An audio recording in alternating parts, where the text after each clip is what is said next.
The blinding snow whipped across my windshield as I pulled into the Enterprise rental lot in Salt Lake City. My flight had been diverted due to the weather, and all I wanted was to get to my hotel and sleep off the jet lag. As a commercial pilot, I was used to dealing with weather delays, but this snowstorm was particularly nasty. I hurried inside, my pilot's uniform offering little protection against the biting wind. The rental office was surprisingly busy for such awful weather. My eyes immediately locked onto a striking brunette arguing with the agent at the counter. Her perfectly tailored business suit and commanding presence drew my attention, but it was her frustrated gestures that made me smile. "What do you mean, double booked?" Her voice carried across the room, a mix of exhaustion and irritation. "I reserved that car 3 weeks ago." I checked my watch, already dreading where this was heading. The reservation confirmation on my phone clearly showed I had booked the last luxury sedan for the next 2 days. As I approached the counter, the agent's face fell even further. "Miss King?" He looked between me and the angry brunette. "I believe you both have reservations for the same vehicle."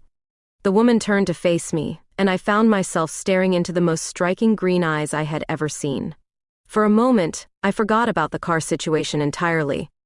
"I'm Rose Garcia," she said, extending her hand. Her grip was firm, professional.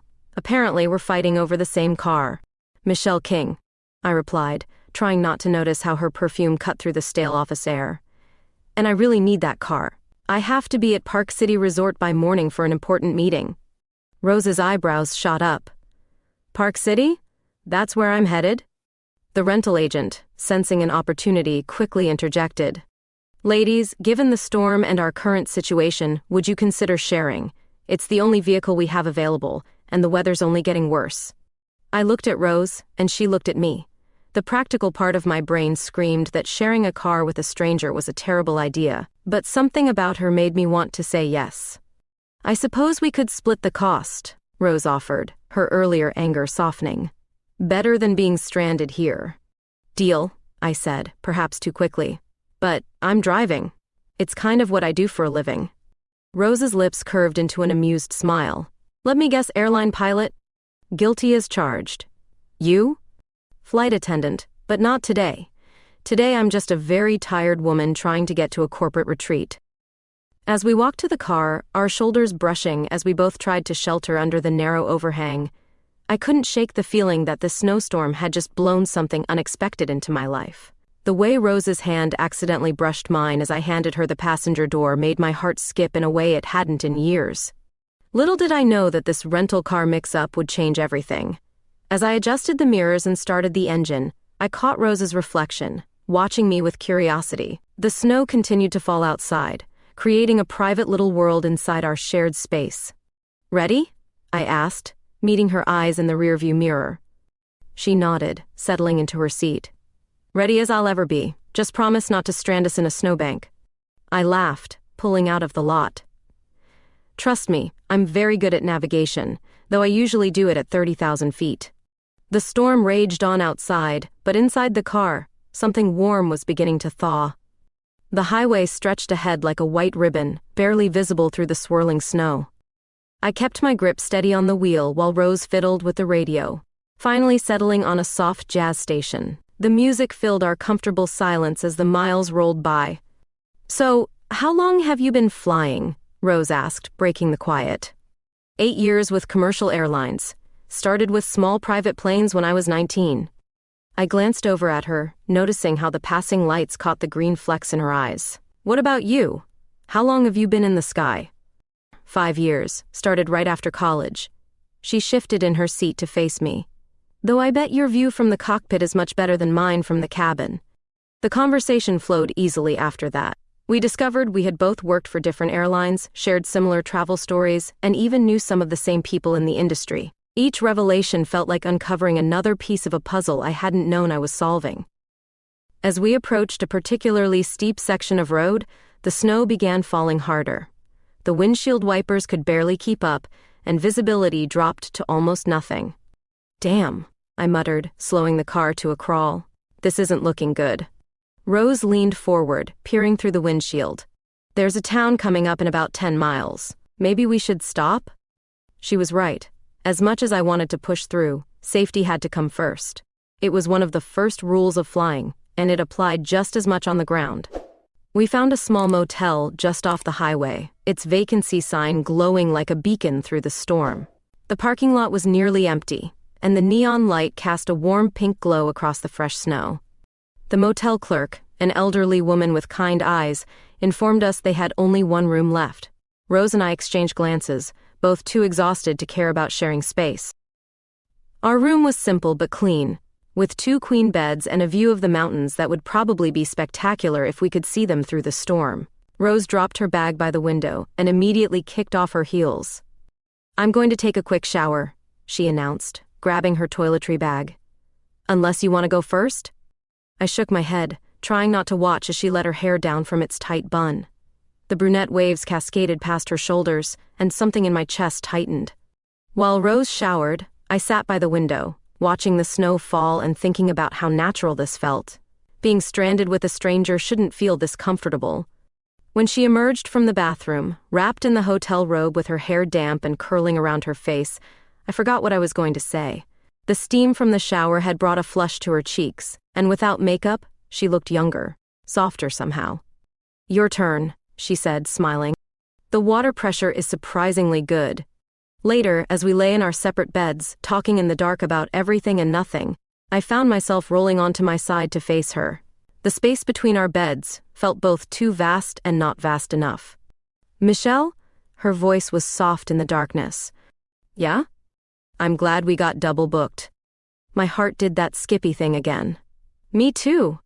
In the quiet that followed, I heard her breathing even out as she drifted off to sleep. I lay awake a while longer, listening to the storm outside and wondering why this felt like the beginning of something important. Just before sleep took me, I saw Rose's hand hanging off her bed, reaching toward the space between us. Without thinking, I reached out too, letting my fingers brush against hers. The touch was brief, barely there, but it sent electricity through my entire body. The storm raged on outside our window, but inside, in this moment suspended between sleeping and waking, everything felt perfectly still. 2 weeks after our snowbound adventure, I was reviewing my flight manifest when a familiar name caught my eye. There, listed among my cabin crew, was Rose Garcia. My heart did a little flip as I remembered our night at the motel, how natural it had felt talking until we fell asleep. I found her in the crew briefing room, looking impeccable in her uniform. Her eyes lit up when she saw me, but she maintained professional composure as I went through the pre-flight briefing. Only the slight curl at the corner of her mouth betrayed any familiarity. "Captain King," she said formally, though her eyes danced with amusement. "Nice to see you again." The flight from Salt Lake City to Chicago was routine until we hit unexpected turbulence over Nebraska. I kept my voice steady making announcements, but my attention was split between the weather radar and knowing Rose was back there keeping passengers calm. During a moment of smooth air, she appeared in the cockpit with coffee. "Thought you might need this," she said, placing it carefully beside my controls. Her fingers brushed mine as she withdrew her hand, sending that now familiar spark through me. "Thanks," I managed, trying to focus on the instruments instead of how good she smelled, or how her presence made the cockpit feel smaller somehow. The turbulence intensified as we approached Chicago. Weather reports showed a severe storm system had developed, forcing us to divert to Milwaukee. As we descended through thick clouds, warning lights flashed across the panel. "Ladies and gentlemen," I announced, "due to mechanical concerns, we'll be making an emergency landing in Milwaukee. Please remain calm and follow all crew instructions." The next 20 minutes were intense. My co-pilot handled communications while I focused on bringing us in safely. Through it all, I could hear Rose's voice in the cabin, steady and reassuring as she prepared the passengers. We landed safely, the touchdown smoother than I'd dared hope. As passengers disembarked, Rose stayed behind, helping with final checks. The relief crew wouldn't arrive for hours, leaving us stranded in Milwaukee. "That was some fancy flying," she said when we were finally alone in the empty aircraft. "You made it look easy." "Nothing easy about it," I admitted, suddenly exhausted. "But having you back there helped. You've got away with nervous passengers." She moved closer, ostensibly checking a cabin latch. "I was nervous too," she confessed quietly. "But I trusted you." The space between us crackled with unspoken things. Before I could stop myself, I reached out and touched her hand. She intertwined her fingers with mine, and for a moment, We just stood there, connected. A noise from the galley broke the spell. We jumped apart as the ground crew entered, but something had shifted between us. The look in her eyes told me she felt it too. The airline put us up in a hotel while mechanics checked the aircraft. At dinner in the hotel restaurant, we sat closer than strictly necessary, talking about everything except what was happening between us. I requested a transfer to Salt Lake City base last week, Rose mentioned casually, though her eyes were intent on mine. It was approved today. My fork paused halfway to my mouth. You're moving to Salt Lake City? She nodded, a slight blush coloring her cheeks. I liked it there, the mountains, the city, certain people. Later, walking back to our rooms, our hands brushed against each other with each step. Outside her door, she turned to face me, her green eyes searching mine. Michelle, she whispered, and the way she said my name made my heart race. But before either of us could move, voices echoed down the hallway. Other crew members returning from dinner. The moment shattered, and Rose slipped into her room with a soft, good night. I stood there longer than I should have, staring at her closed door, knowing that everything was about to change. The question was whether I was ready for it. Back in my room, I couldn't sleep. All I could think about was Rose's hand in mine on the plane, the way she'd looked at me outside her door, and how increasingly difficult it was becoming to maintain professional distance. The emergency landing had shown me something else too, how much I trusted her, how well we worked together. It was more than attraction. It was a connection I'd never felt before. Tomorrow we'd fly back to Salt Lake City, and soon she'd be based there permanently.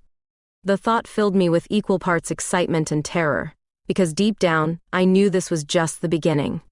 Rose's transfer to Salt Lake City changed everything. We started meeting for coffee between flights, our conversations lasting longer each time. I found myself looking for her face in every airport terminal, my heart racing whenever I spotted her in her crisp uniform. One morning, over lattes at our favorite coffee shop, Rose suggested a weekend getaway. There's this mountain resort I've heard about, she said, trying to sound casual. It might be nice to get away from the city. The resort was a secluded spot in the Wasatch Mountains, known for its privacy and spectacular views. We arrived on Friday evening, just as the sun was setting behind the peaks. Our suite had a private balcony overlooking the valley, and a bottle of champagne waited on ice. This is perfect, I breathed, watching Rose move around the room. She'd changed into casual clothes, a soft sweater that made her look softer somehow, more touchable. We spent that first evening on the balcony, sharing the champagne and watching stars appear above the mountains. Rose sat close enough that our shoulders touched, and each point of contact felt electric. I've never felt this way before, she whispered, her fingers finding mine in the darkness. About anyone. I turned to face her, and in that moment, everything else fell away. The kiss was soft at first, tentative, but quickly deepened into something more urgent. Years of longing and denial melted away under the mountain stars. The weekend passed in a blur of stolen moments and shared secrets. We hiked mountain trails, had picnics by alpine lakes, and spent long evenings talking about everything and nothing. But underneath our casual activities ran a current of something deeper, something that scared and thrilled me in equal measure. Back in Salt Lake City, we tried to maintain professional distance at work, but rumors started anyway. I caught whispers in the crew room, noticed the knowing looks from colleagues. Rose handled it better than I did, maintaining her graceful composure while I felt like I was constantly on edge. Let them talk, she said one evening when I voiced my concerns. We were at my apartment, cooking dinner together as if we'd been doing it for years. We're not doing anything wrong. But I knew better.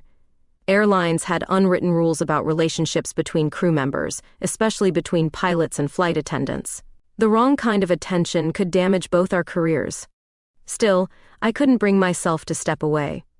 Every time Rose smiled at me across a crowded airport terminal, every time our hands brushed during crew briefings, I fell a little deeper. One particularly tense day, after a difficult flight with heavy turbulence, Rose followed me to my car in the employee parking lot. "You're overthinking everything," she said, grabbing my hand. "Stop worrying about what might happen and focus on what is happening." She was right, of course. But as I drove home that night, I couldn't shake the feeling that our perfect bubble was about to burst. The corporate world of commercial aviation was less forgiving than the mountain resort where we'd first let our guards down. That evening, my phone buzzed with a message from Rose. "Coming over, we need to talk." Those 4 words sent my heart into a tailspin. But when she arrived, her eyes were bright with determination, not goodbye. "I don't care what anyone thinks," she declared, stepping into my arms. "This is worth fighting for." Looking at her there in my living room, fierce and beautiful and absolutely certain, I knew she was right. Whatever challenges lay ahead, whatever whispers followed us through airport terminals, this was worth protecting. Later that night, watching Rose sleep beside me, her dark hair spilled across my pillow, I made a silent promise to both of us. We would find a way to make this work, to navigate the complicated waters ahead, because some things once found are too precious to let go. The rumors at work might be growing, but so was my certainty that what Rose and I had found was real. Now we just had to figure out how to protect it. The summons to the chief pilot's office came on a Tuesday morning.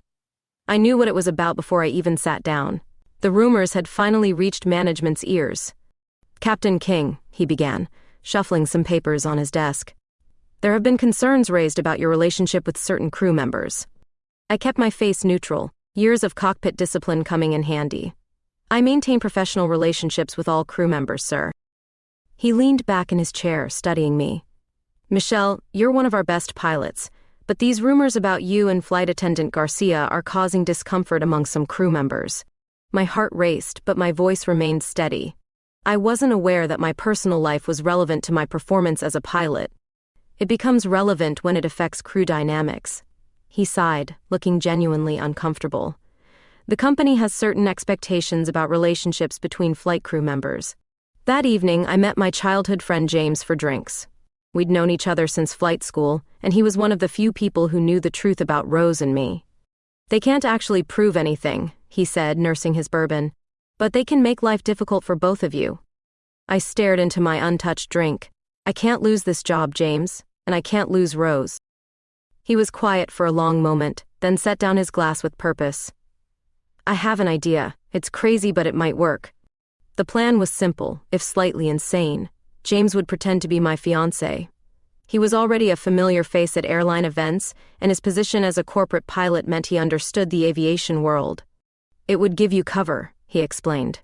"No one would question your relationship with Rose if they think you're engaged to me." I called Rose that night, my heart heavy as I explained the situation. The silence on the other end of the line felt endless. "So you're getting engaged," she finally said, her voice carefully neutral. "To James." "It's not real," I rushed to explain. "It's just for show, to protect us both." Another long pause. "And what happens when they expect a wedding?" "We'll figure it out before then. This is just temporary, Rose, just until we can find a better solution." The next day, James came to the airline's headquarters with a ring and got down on one knee in the crew lounge. The performance was perfect, dramatic enough to be convincing, subtle enough to seem real. Congratulations poured in. Female colleagues gathered around to admire the ring, while male pilots slapped James on the back. Through it all, I kept searching for Rose's face in the crowd. I found her later in the employee parking lot, her eyes red but her makeup perfect. "Congratulations," she said, loud enough for anyone passing by to hear. Then, in a whisper only I could catch, "This hurts more than I expected." "I'm doing this for us," I whispered back, resisting the urge to reach for her hand. That night, alone in my apartment, I stared at the engagement ring on my finger. It felt heavy, wrong. But when I thought about losing my career, losing Rose, I knew we had no choice. James was supportive, playing his role perfectly at company events, but I could see the toll it was taking on Rose. Each time someone mentioned the engagement, each time she had to smile and congratulate us, a little more light dimmed in her eyes. The breaking point came during a crew party. Someone asked about wedding plans, and James smoothly talked about spring ceremonies and destination weddings. I watched Rose excuse herself from the group, disappearing onto the hotel's balcony. I followed her, maintaining a professional distance. "Are you okay?" She turned to me, her green eyes bright with unshed tears. "How long can we keep this up, Michelle? How long do we pretend?" I didn't have an answer.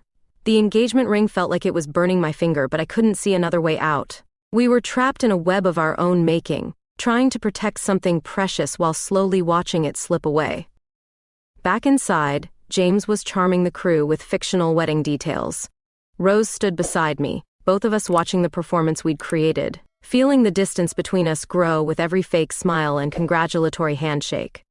That night, I lay awake wondering if we'd made the right choice. The ring on my finger represented safety, protection, but it felt like a betrayal of everything Rose and I had built. Life became a careful dance of appearances. Every corporate event required perfect choreography between James, Rose, and me. James played his part flawlessly, always the attentive fiancé in public, while giving Rose and me space when we could steal it. The holiday party was particularly challenging. I wore the ring prominently, letting it catch the light as I circulated through the crowd. James kept his arm casually around my waist as we chatted with senior management. Meanwhile, Rose stood across the room, stunning in a green dress that matched her eyes, making small talk with other flight attendants. "The wedding planning is going wonderfully," I heard myself saying to the chief pilot's wife. "We're thinking about a spring ceremony." The words tasted like ash in my mouth.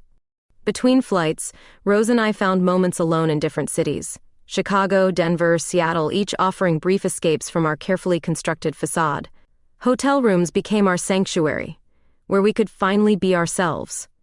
"I hate seeing him touch you," Rose whispered during one such moment in Denver, "even though I know it's not real." I pulled her closer, breathing in her familiar scent. "None of it's real, only this is real." But maintaining the illusion was becoming increasingly difficult. James's actual girlfriend, Sarah, was starting to ask questions about why he spent so much time at airline events. The simple excuse of supporting my friend was wearing thin. One particularly close call came during a layover in Seattle. James had flown in to maintain appearances, and we were having dinner at the hotel restaurant when Sarah called him unexpectedly. "You're where?" she demanded, loud enough that I could hear through the phone. "With Michelle again?" Rose, sitting at a separate table to maintain appearances, watched the scene unfold with growing concern. James stepped away to handle the call, leaving me alone with my thoughts and the weight of our deception. Later that night, Rose slipped into my hotel room. "This is getting complicated," she said, pacing the room. "Sarah's not stupid. She's going to figure it out." I caught her hand, pulling her to sit beside me. "We just need to hold on a little longer. I'm working on a plan." But the truth was, I had no plan. Every day brought new complications, new lies to maintain. The ring on my finger felt heavier with each passing week. The breaking point almost came during a company dinner. Someone asked about our first date, and James and I realized we'd never coordinated our story. We stumbled through different versions, drawing suspicious looks from several colleagues. Rose saved us, smoothly interjecting with a completely fabricated but perfectly plausible story about introducing us at an aviation convention. Her voice never wavered, but I saw the pain in her eyes as she helped cement our lie. That night, in the privacy of my apartment, Rose finally broke down. "I can't keep watching you plan a fake wedding," she said, tears streaming down her face. "It's killing me." I held her close, my own tears falling. "I know, I'm sorry, I'm so sorry." We found ourselves meeting in increasingly secretive locations, afraid of being seen together even in innocent situations. Every shared glance in the crew room, every brush of hands during boarding, felt dangerous.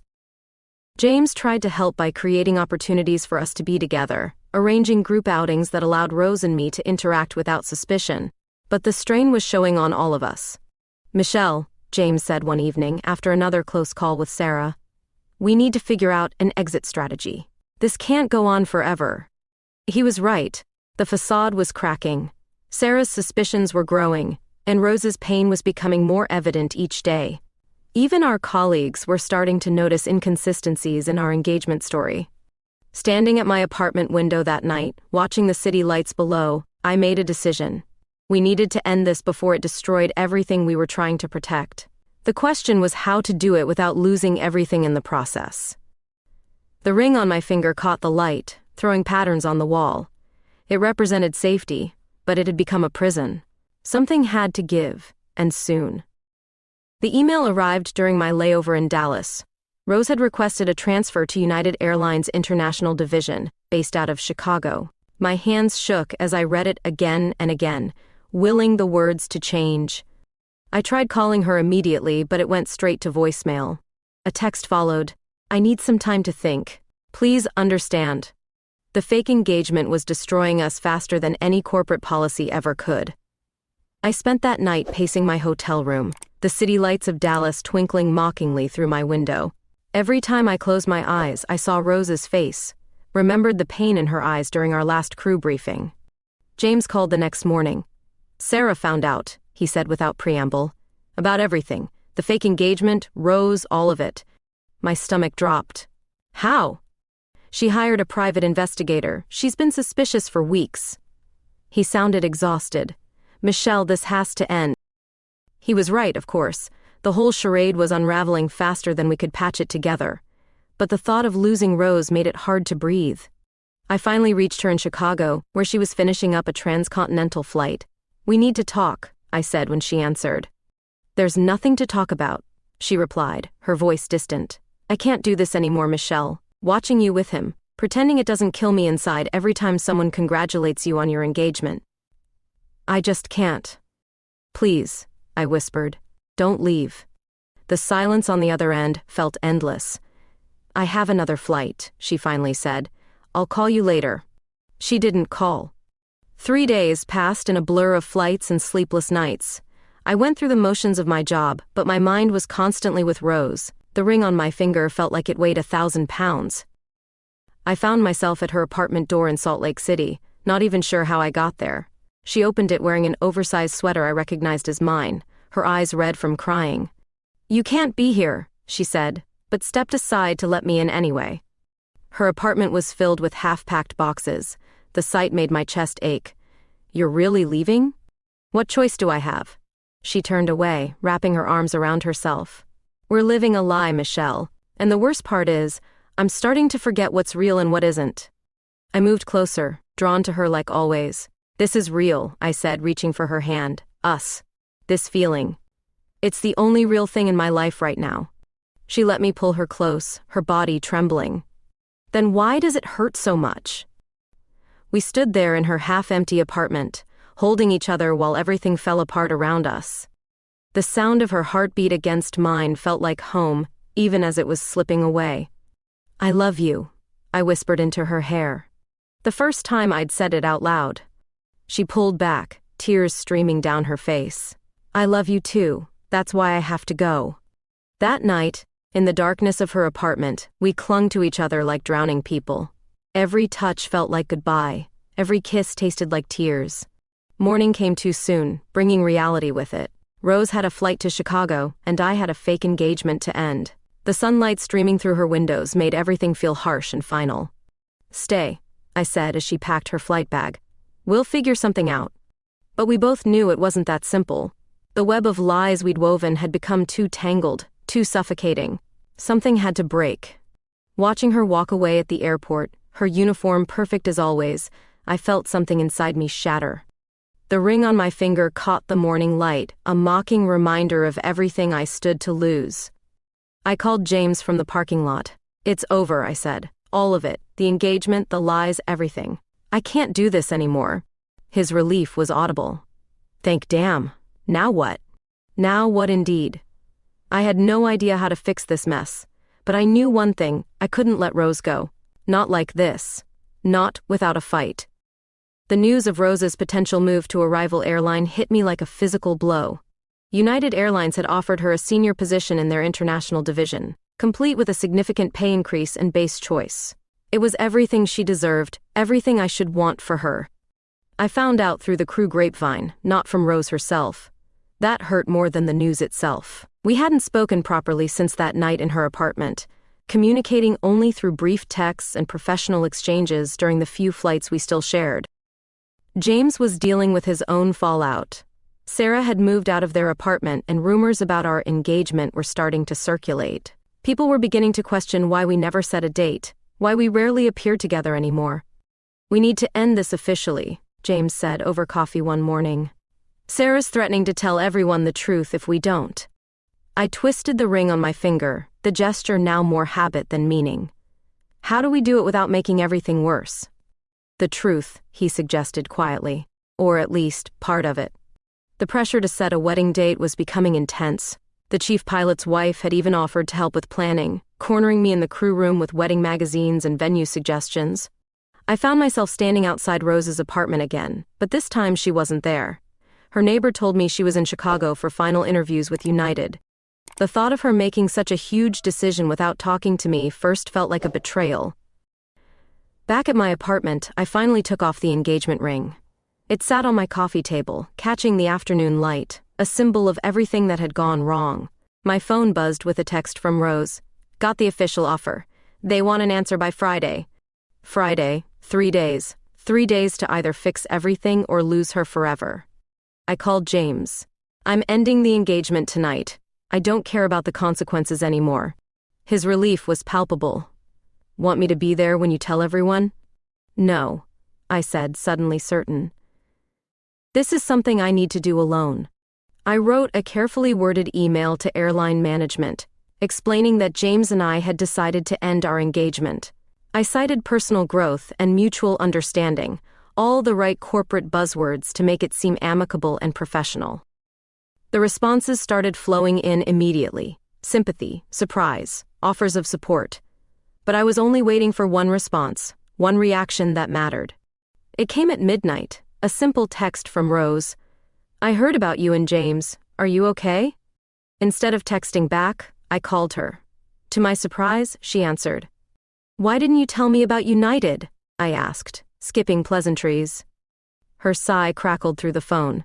Because you would have tried to stop me. You're right, I would have. I took a deep breath. I still will. Michelle?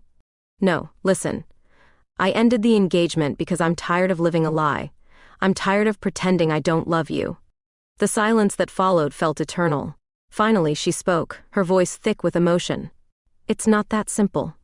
It can be, I insisted.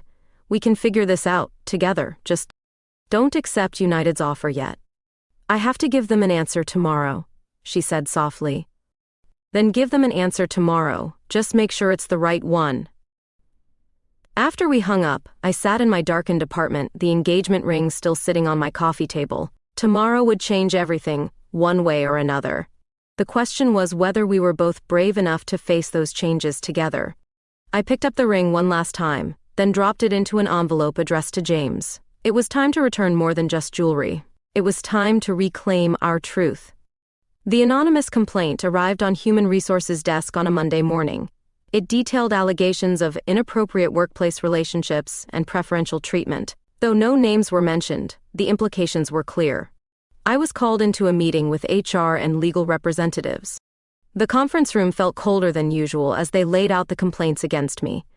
They spoke in careful corporate language about workplace conduct and professional boundaries. Captain King, the HR director began, we need to address these allegations directly.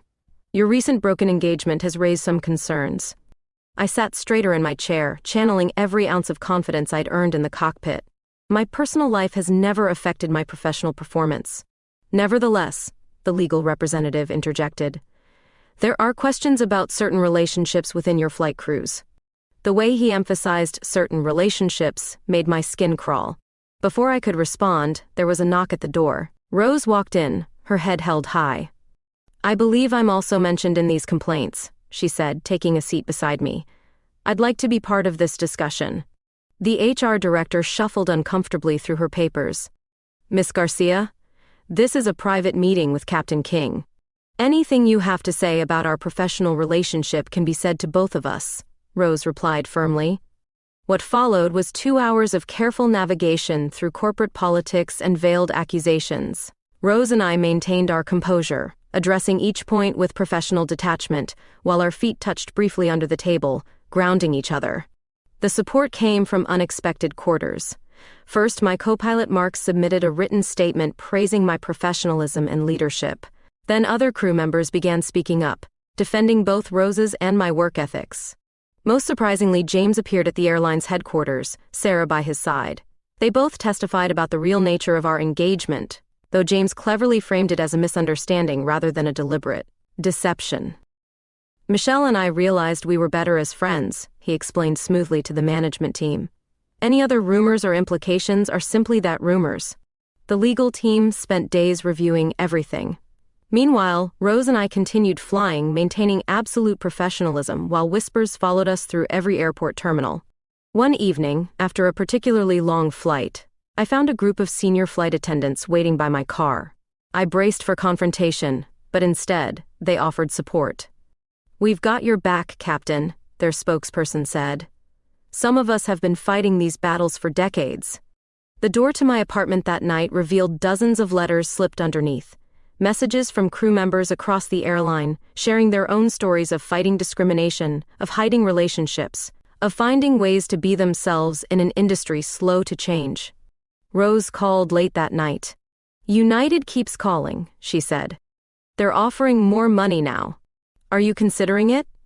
"I'm considering us," she replied softly. "What we're fighting for here matters more than a promotion." The next day, another meeting with HR. This time, the tone was different. They'd reviewed all the testimony, all the performance records.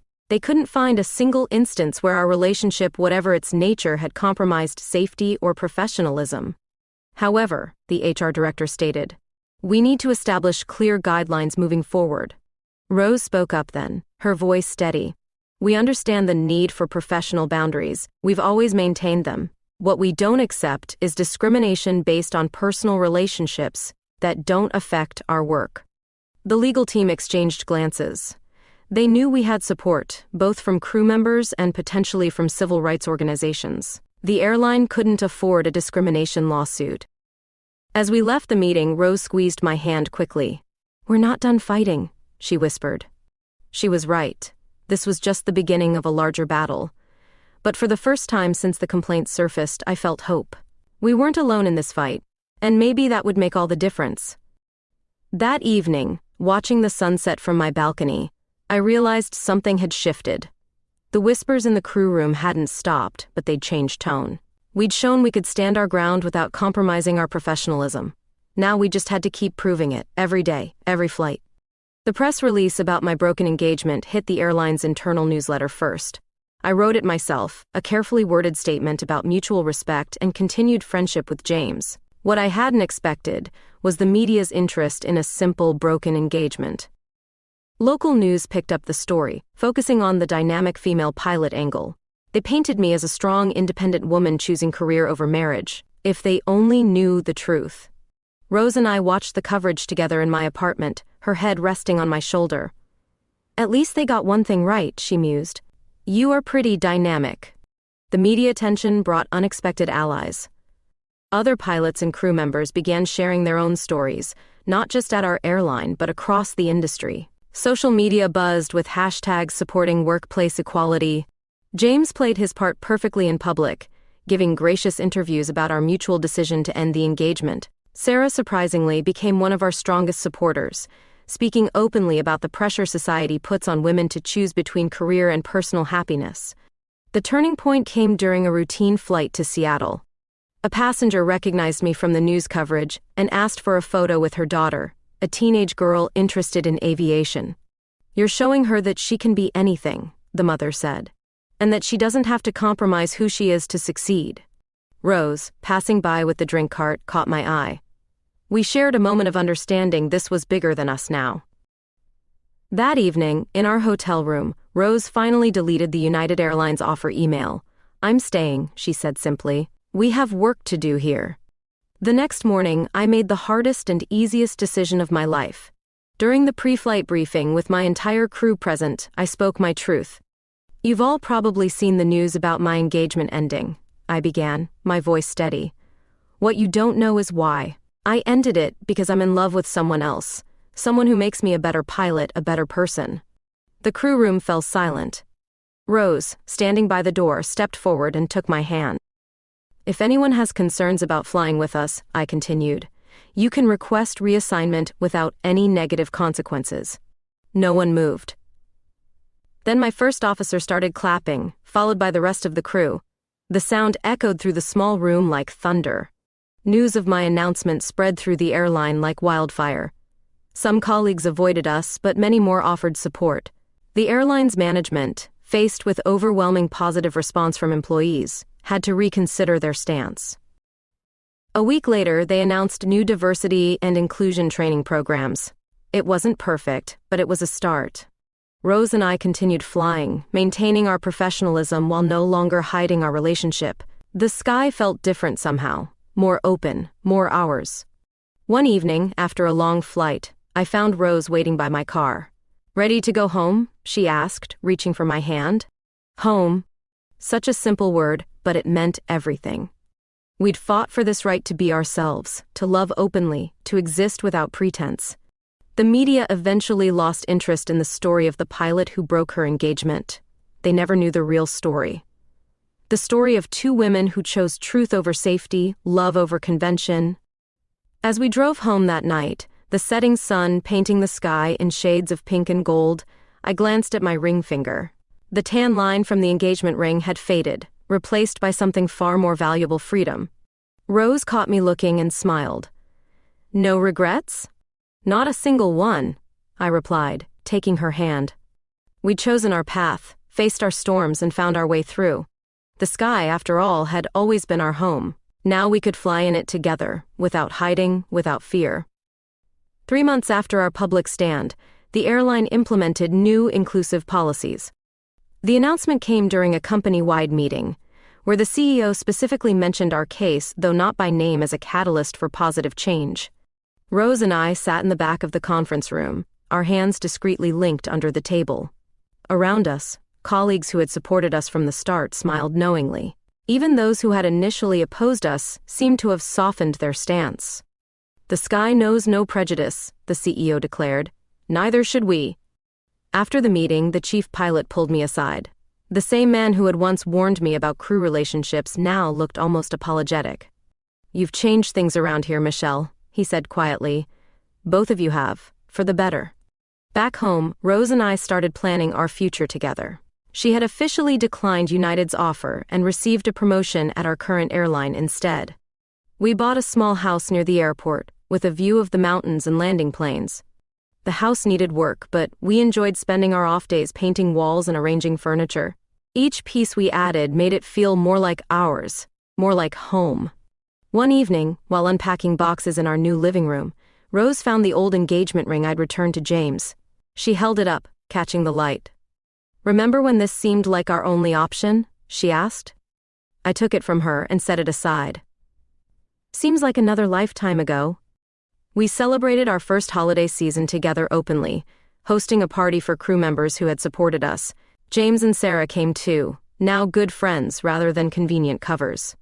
The industry was changing, slowly but surely. Other airlines began updating their policies, following our company's lead. Young pilots and flight attendants sought us out for advice and mentorship. "You're blazing a trail," one young co-pilot told me during a flight, "making it easier for the rest of us."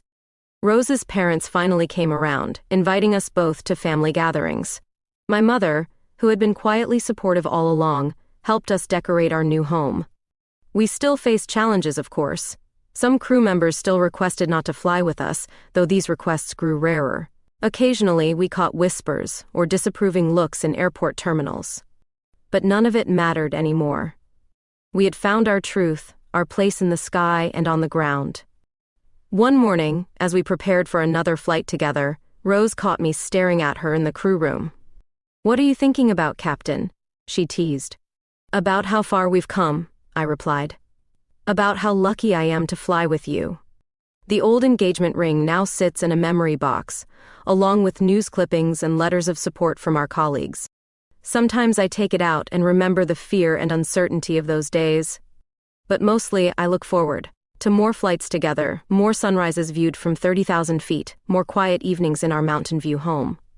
We've learned that love, like flying, requires trust, courage, and occasional course corrections. But with the right co-pilot, even the stormiest skies become navigable. As I write this, Rose is preparing dinner in our kitchen. The smell of her famous lasagna fills the house, mixing with the mountain air from our open windows. Through the glass, I can see planes taking off and landing, their lights twinkling like stars. We made it, not just survived, but thrived. Changed not just our lives, but perhaps in some small way, the world around us. Tomorrow, we'll take to the skies again. But tonight, we're just home, together, free to be exactly who we are. And that, more than anything, is worth celebrating.